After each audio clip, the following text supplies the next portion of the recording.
Be ready. Start. In discussing the demands for grants of the Finance Ministry, we have got to see to what extent the administration of this particular ministry has led to the development of our national wealth and the securing of the welfare which our state claims to have in view. Madam, we must try to analyze very carefully the working of this particular ministry because it is not merely a department of the government, so to say, but it is the nerve center of the administration of the country. I would like first to refer to the role of foreign capital because in determining the manner in which the permission of capital issues has been granted by the particular administration, we should keep in our mind to what extent the interests of our nation have been served. I fully endorse the statement which the previous speaker has made so far as repatriation of the investments made by foreigners and of profits are concerned.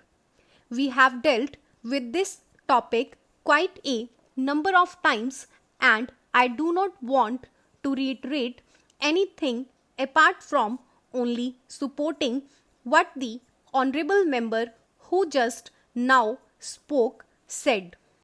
I would now like to deal with the investments of foreigners in India.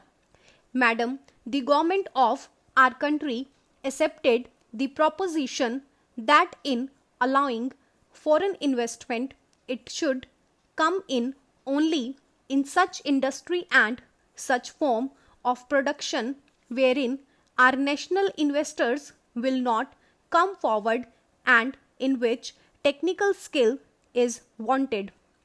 There is also one other factor which the industrial policy of our government of 1948 as adumbrated further in 1949 by the Prime Minister laid down. It specifically said that the control and ownership of such concerns should, as far as possible, be in the hands of Indian nationals and the technical know-how of our country should be developed. I would like to emphasize the figures that have been put forward for the last few years. From 1947 till the end of 1952 or the early part of 1952, it has been reported that rupees 19 crores of foreign capital have been allowed to be invested in our country.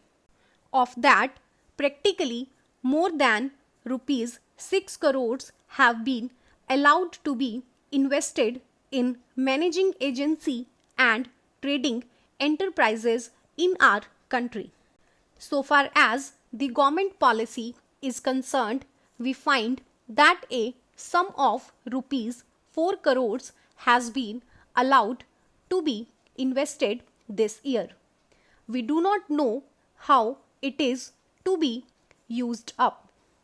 We have been told that during the period 1948-53, nearly rupees 35 lakhs have been allowed to be invested in textile machinery and generally in the textile industry. We have seen to what extent cotton and jute have been dominated by the national capital and to what extent they play the role as against the demand for them. We know further what the government is doing in regard to these industries and how the Indian counterpart in these industries are behaving. then why this further penetration of foreign capital? Even in regard to the expansion scheme, we find that paints, soaps, electric fans, and machine tools are some of the industries where the government is allowed foreign interest to establish or expand their factories. It will adversely compete with the production of the country when the indigenous producers do not find any market in this sphere. Therefore, we have got to see to what extent the capital issue has been regulated by this government and particularly by the finance department so that the national well-being of the country could be guaranteed. Then we have got to look into the fact as to how far the new industries are allowed to function. So far as the oil refineries are concerned, some of them have been established and some more are going to be established very soon. In the control of the administration, the Indians have no share. There are only preference shareholders and they have no voice in the management. So far as the administrative aspect in this industry is concerned, the most important part of it is the technical know-how. They do not guarantee that they will train the Indians. That means they say even after 20 years we will have to face the problem of the know-how in respect of the oil refineries. I do not know why the government are showing softness to foreigners in this matter. Then we have another investment in collaboration with the Indian chemical industries for the manufacture of civil explosives. Here, as far as I have gathered, only 20% is going to be Indian capital. The majority of the shares will remain with the Indian chemical industries. Nobody else has been allowed to make any investment.